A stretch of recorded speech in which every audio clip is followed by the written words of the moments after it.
My name is Oliver, I'm 18 years old, and I've always lived here in Derrick. I grew up surrounded by the vastness of the sea and the tranquility of the mountains, where the afternoons seemed to drag on lazily to the sound of the waves. My life was simple, perhaps even monotonous, but safe. A routine of going to school, bike rides, and carefree chats with friends. Everything changed the day Richard moved into the house next door. He was 55 years old, lived alone, and maintained a reserved air that intrigued the neighborhood. Always elegant, with linen shirts and slow steps, he was a man who seemed to carry the weight of stories that no one knew. His house was surrounded by a garden that he tended with almost obsessive care, but he never seemed willing to interact with others.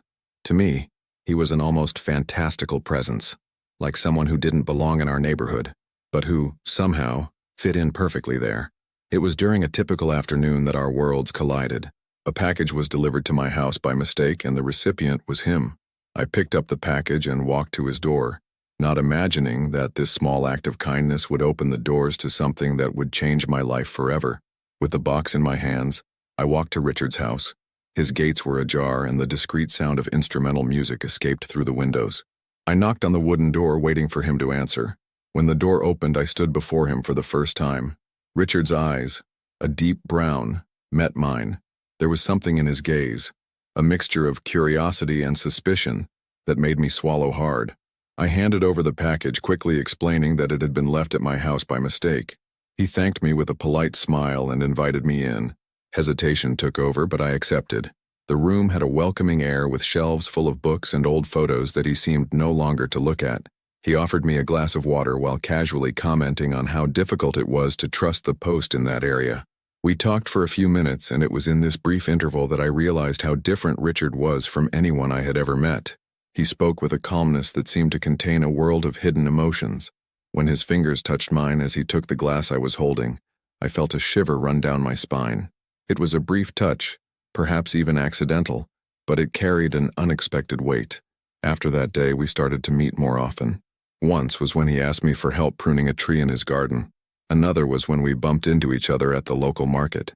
Each encounter brought longer conversations, more lingering looks. He was a reserved man, but his vulnerability showed in small moments.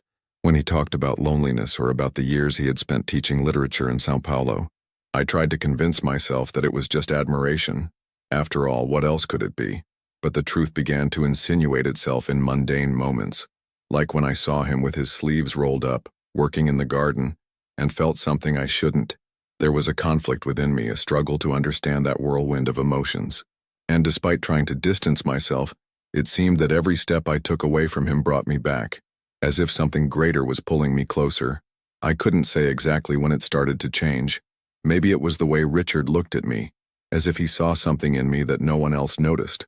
Or maybe it was my own inability to control the heat that rose in my chest every time I heard his voice. Each encounter seemed accidental, but I knew I was beginning to desire those moments, even if I didn't want to admit it. One day, while walking along the beach, I saw Richard sitting alone on the sand, a book in his hands. The scene was worthy of a painting. The sea in the background, the sky tinged with gold by the sunset, and him motionless, completely oblivious to the world around him. Without thinking much, I approached him. When he saw me, he smiled, and that smile disarmed me. We sat side by side, and he began to tell me about the book he was reading, his passion for literature overflowing in his words. Each sentence seemed more intimate, as if he was slowly opening up, allowing me to see who he really was. There was a moment of silence, but it wasn't uncomfortable. It was the kind of silence that says more than words. He looked at me, his eyes searching for something I didn't know if I could give. When his hand touched mine, it wasn't accidental like before. It was a firm but careful gesture, as if he was asking permission to cross an invisible barrier. That touch seemed to ignite something within me, a spark that had been smoldering for days, weeks perhaps. My heart was beating fast, and every fiber of my being wanted to pull away to deny what was happening. But at the same time, something deeper was asking me to stay, not to break that moment. "You seem so young, so lost," he said, more to himself than to me. His words sounded like an echo of my own thoughts. I felt lost, confused, but there, next to him, there was a strange sense of belonging. It was as if something was finally beginning to make sense, even if I couldn't explain it. The tension grew between us like a tide that could not be contained. I wanted to fight it, but the force of that desire seemed uncontrollable, and deep down I knew I wouldn't be able to resist for much longer. The following days were a mixture of torment and fascination. Richard seemed to be everywhere, even when he wasn't around. I relived every touch, every look, trying to find an explanation for what I was feeling. But the truth was simple. I was completely attracted to him, and that scared me. One afternoon, Richard called me to help him with a lamp in his living room. The piece was heavy, and he needed someone to hold it while he adjusted the wires. When I arrived, the house was silent except for the soft sound of music he had put on the radio. The atmosphere had a familiar smell of wood and freshly brewed coffee. We worked together for a few minutes, and I tried to focus on the task, but the closeness between us made my heart race. When we finally finished, he offered me a glass of wine as thanks. I hesitated, but accepted. We sat on the sofa, and he began to talk about his life, his dreams, the years he had spent traveling, and how he had found refuge in that house in Derek. His words were like waves, gentle but with a force that completely enveloped me. As he spoke, he leaned slightly forward and our faces were inches apart. It wasn't just the physical proximity that made me nervous, but the weight of everything that was implied in that moment. He hesitated, as if giving me the chance to back out, but I didn't move. And then, his lips touched mine. The kiss started soft, almost shy, but soon gained intensity. Each movement seemed to break down the barriers I had built in my mind. My hands pulled him closer, and his touch was like fire against my skin. The desire I was trying to deny exploded with an uncontrollable force, and at that moment, I knew there was no turning back.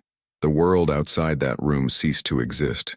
Just the two of us in that intimate space, surrendering to what seemed inevitable. It was a moment of discovery and surrender, a mixture of emotions ranging from fear to freedom. It was visceral, intense, as if every part of me was finally waking up to something that had always been there, but that I had never allowed myself to feel.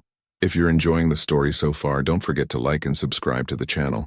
Your subscription is essential for us to bring you more stories like this when no one is watching. Now let's continue with the outcome of this exciting plot. After that night, everything changed. Every time I thought of Richard, a mixture of guilt and satisfaction consumed me. I wondered if it was wrong, but the feeling of belonging I felt by his side was something I had never experienced before. However, as in all intense stories, it wasn't long before the tranquility was interrupted.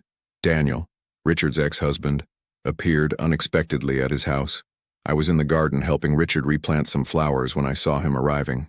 His posture was imposing and his eyes cast a shadow of suspicion as soon as they noticed me. He was younger than Richard, perhaps in his 40s, and seemed to still exert a kind of control over him.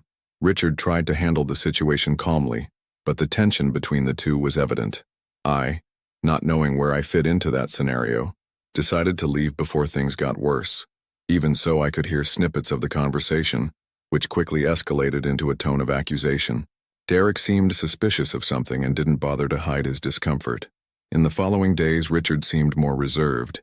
He avoided eye contact and spoke little, as if something was consuming him. That hurt me, but I knew there was much more to his story than he was willing to share. Then, during a rainy night, he called me to talk. Sitting on the edge of the bed with his hands crossed over his knees, he began to talk about Daniel. He said that their relationship had been intense, but full of hurt and resentment. Derek had never accepted the breakup well, and his return was probably motivated by a desire to regain something he felt he had lost. But he has no more space here, Richard said, his voice full of determination. That brought me relief but also concern. I knew Derek wouldn't give up so easily. As Richard spoke, I realized how much I meant to him, even though he hadn't yet verbalized it clearly. It was as if we were facing an imminent storm, and I would have to decide whether to face it all by his side or step away before the consequences became irreversible. The following days were tense, as if a storm was hanging over our heads. Derek began to loiter around Richard's house frequently, looking for excuses to show up. He seemed determined to expose something, and that made me uneasy.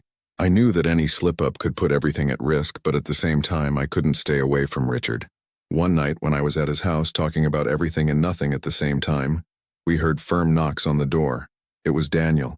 His expression was hard, and there was something in his eyes that overflowed with more than anger. It was a mixture of jealousy and frustration. He entered without waiting for permission, and I immediately realized that the situation was going to explode. "So this is it?" Derek said, his voice full of sarcasm. I knew there was something wrong. You with all this mystery and now this boy here. I thought you were better than this, Richard. Richard tried to respond calmly, but Derek wasn't willing to listen. He turned to me, pointing his finger as if he wanted to accuse me of something that even I couldn't name. And you? What do you think you're doing here? He's just a whim for you, you know? He does this. Seduces and then throws away. Daniel's words hit like knives, but Richard didn't let him continue. In a firm tone, he finally broke the silence that seemed to have imprisoned him for years. Enough, Daniel. You have no more power over me. What I do with my life now is none of your business. The tension in the air was almost unbearable. I wanted to intervene, but I knew it was something Richard needed to resolve. Daniel, clearly defeated, threw his last words as a threat before leaving through the door. This isn't going to end well. You know that.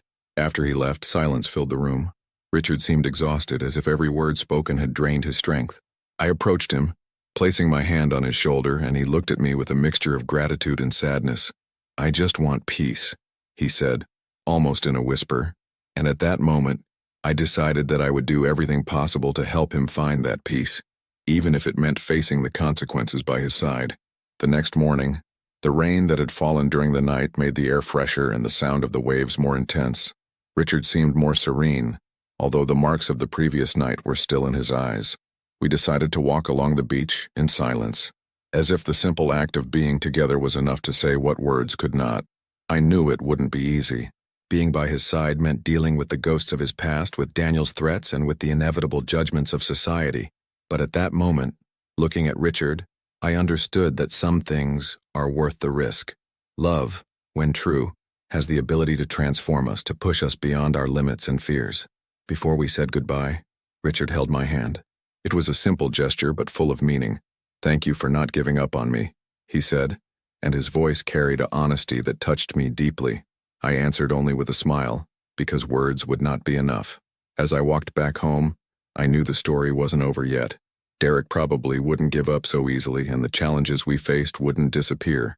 But for the first time, I felt strong enough to face them, because now I understood that even in the most difficult situations, it's worth fighting for what really matters. Comment below what you would do in their place. Would you fight, hide your desires, or give in completely? If you liked it, like and share when no one is watching. And don't forget, betrayal is not subscribing to the channel.